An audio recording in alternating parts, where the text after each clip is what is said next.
Gen X guy here. Another day, another walk and talk video. Hope everyone's doing well. So today, this video is going to be how and where do you get started investing in crypto. But before I get started, please do me a favor. Subscribe to the channel. You can do that below. Like the video. You can also do that below. And that helps me grow the channel, which is doing well, by the way. Thanks to you and all of my subscribers and viewers.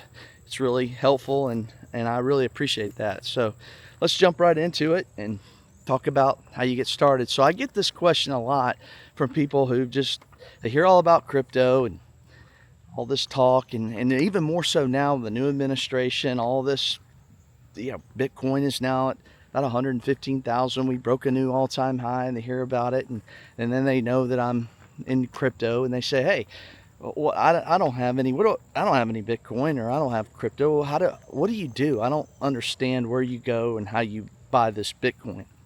So this video is going to help explain that to you as best I can, and try to keep it simple as I can. There's really not much to it. It's just giving you a little bit of guidance, and hopefully it'll help. So all this crypto and digital asset stuff is really going to be something that our Gen Z and our Gen Alpha are really going to be using a lot.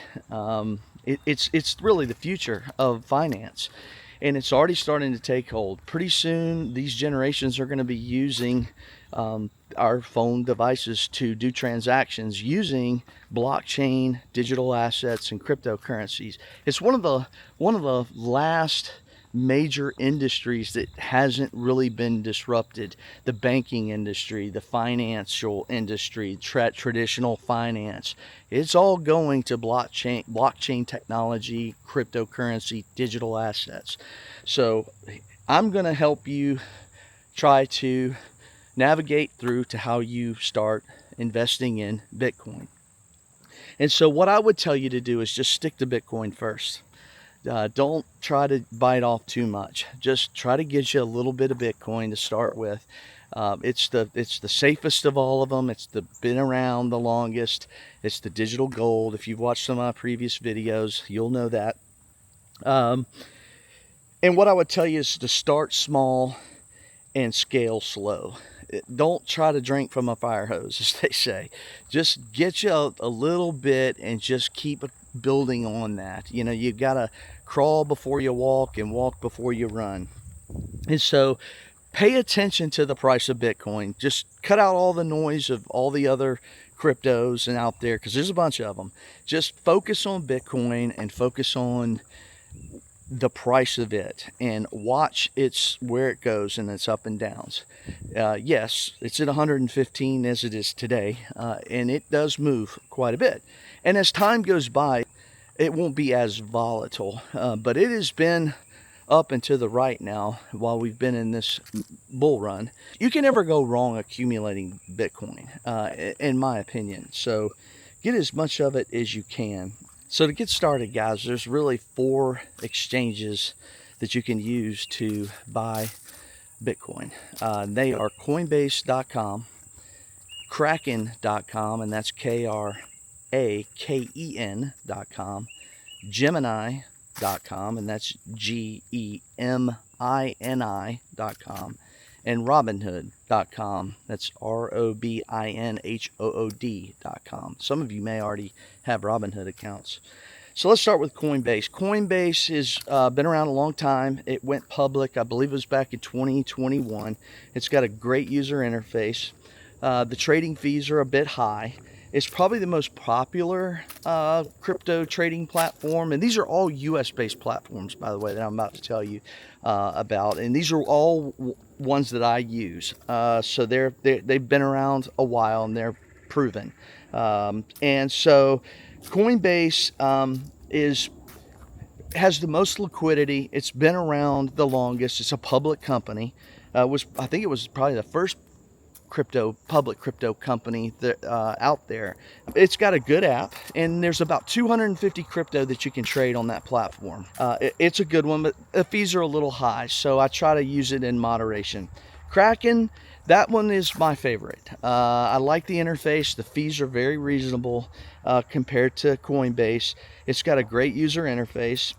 There's a lot of transactions going on that exchange, so you don't get huge price fluctuations. So it stays pretty stable, especially when you were talking Bitcoin. And all of these exchanges, Bitcoin's going to have a lot of liquidity for the most part. And they plan to go public soon. Kraken, pretty soon, I believe it's coming within, I believe maybe by the end of this year, they're planning to go public.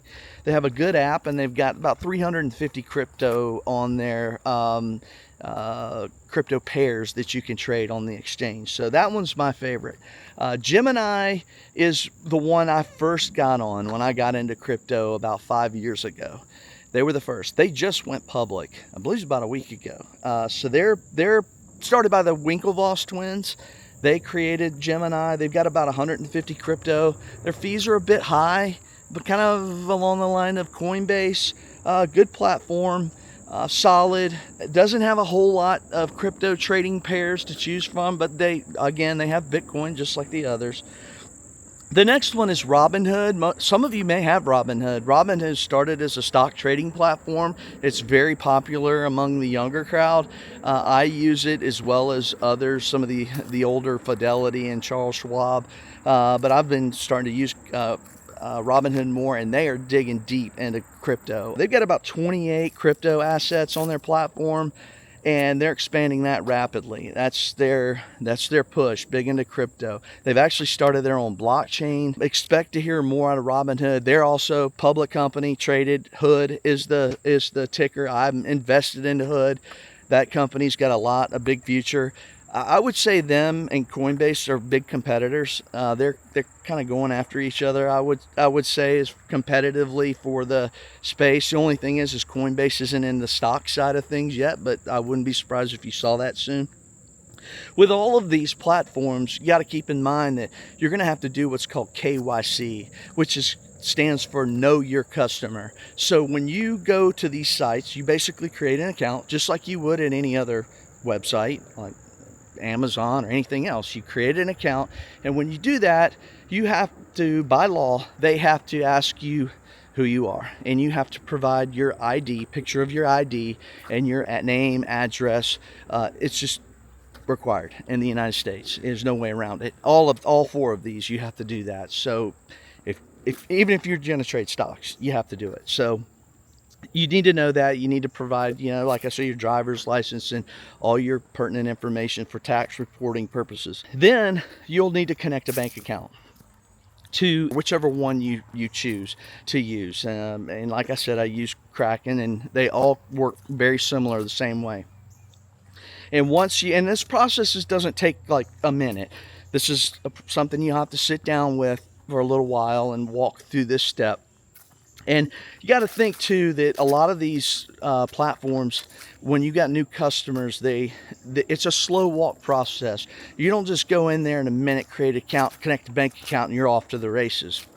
They want to protect their customers, and rightfully so. And we want that. That's a good thing. Security is a good thing. So sometimes because of the bad actions of a few affect the many, right? And we have to deal with that, which is fine. I would rather have the security and have the extra steps than have it be a free-for-all and a mess. So that's fine. And so once you connect your bank account, and here's another thing with bank account, you might want to consider having a bank account that's just for crypto. So you deposit funds in there, and then you connect your Coinbase or Kraken or Gemini or Robinhood account to that account. So it's strictly for depositing funds. You don't have to do that, but it's just another way to kind of silo money for your crypto and what you're doing, so it's not kind of all mingled together. That's not a requirement. You don't have to do that, but it's probably not a bad idea to do it. Then you're going to deposit the funds in the exchange, and usually once the funds are deposited, you can begin trading immediately. And then it takes usually 5 to 7 days for that money to clear. It's like an ACH. It takes a little bit for that money to work its way through the system, but they'll let you trade it immediately. But you you won't be able to withdraw the money off the exchange until that money clears. So if you bought Bitcoin today, you could sell it, but the money has to stay in there until you get the notification that the funds that you deposited originally have cleared on their end. So just keep that in mind. And usually with new customers, they put limits on deposits and withdrawals and waiting times to make sure that you've built up a level of trust and repetition. So they're not going to let you come in and go ahead and drop 20 million in and do all this crazy stuff right out of the gate. And if you're new, you're probably not doing that anyway. So you want to, it's a step process, and over time your limits will increase as you become more active on the platform. One thing to keep in note, to note is with crypto, it's 24/7 trading, 24/7, 365. And the stock market, it's during the day, and then it will close in the evening. Well, you do have extended hours trading, so there is that. But with crypto, it's 24/7. The stock market's moving that way, and the stock market is moving to blockchain. It's just a matter of time. And they're pushing, and then Robinhood and some of the big crypto exchanges are pushing for, hey, let's take it all 24/7. You know, why do we have hours? You know, the world doesn't work like that anymore. Same with banks. Banks having hours, we're beyond that now. It should be, you should be able to access your money and move your money on demand. And we'll get more into that and my thoughts on banks and, you know, what I think on that here in another video. So, and I think the industry is really pushing for that, and it should. It's your money. You should be able to move it when you want to. So, but there are some alternatives if you really don't feel comfortable with opening an account with Coinbase, Kraken, Gemini, or Robinhood. And Robinhood's like a Charles Schwab or a Fidelity or more of your traditionals. So that one would be a good, comfortable one. Another alternative would be to invest in one of the Bitcoin ETFs. Two of those, there's I think 12 of them. Two of them these would be good alternatives. And you can do this today. These things just launched a year and a half ago. What you would do is look for IBIT, IBIT, that's BlackRock's Bitcoin ETF, and then look for F as in Frank, FBTC, that is Fidelity's Bitcoin ETF. And what that is basically a spot Bitcoin ETF, and it just tracks the price of Bitcoin. So you're buying into Bitcoin. It's almost like buying gold on the stock exchange. You're not actually buying the gold, you're buying the value of gold, representation of value of gold. But you're not actually, you don't have custody of the gold per se. So if you're okay with that, then you can do that. I own the ETFs and I own the real Bitcoin. I own both. So it's just up to you. If you just don't feel like messing with the exchanges, that's fine. No problem there. You can still get exposure to Bitcoin by investing in the ETFs. You can do it in your retirement fund, or you can just go straight and just put money in those brokerage accounts and just buy it, no problem. So just some ideas there on how to do that. The only negatives I would say right now with the alternatives with IBIT and FBTC, the Bitcoin ETFs, are that you still can only trade those during the hours of the market is open or the extended hours. So if it's like on a weekend, you can't trade it. So you do run a little bit of risk of what happens to Bitcoin over the weekend. You're pretty much stuck with it with those ETFs, where if you can trade it over the weekends if you're on Coinbase, Gemini, or some of those. So anyway, that's a little bit of help for getting exposure to Bitcoin. Of course, none of this is financial advice. You do you, and but I'm here to help. It's up to you to use or not. If you've got questions, leave it in the comment below. I'll try to address it in another video. And but it's been great, guys. I appreciate all of the insight. These walking talks, y'all seem to like it. It's good for me because I get the exercise. As you can see, walking, I'm trying to lose a little weight, which is good. So I'm kind of it's working multiple things at once here. That's good. And so you may notice I run out a little bit of breath. And here in Tennessee, we've got some up and down. So sometimes I'm going uphill, but I'm doing good. I've over the past month, I've lost about 5 pounds, and I think these videos are helping. So appreciate the support. The channel's growing. I love it. It's wonderful. I'll keep doing it. This is just something I've been wanting to do for a long time, and I just finally said, yeah, it's one of those things that you just got to do it. Is it perfect? No. And do I deliver this in the most perfect way like a seasoned veteran? No. But I'm real. I'm a real person. I don't necessarily have the best delivery, but the info I hope is worth gold in the end. So anyway, appreciate your time. Like the video, leave a comment if you would like to, and you guys have a great day. Gen X Guy out. See ya. Bye.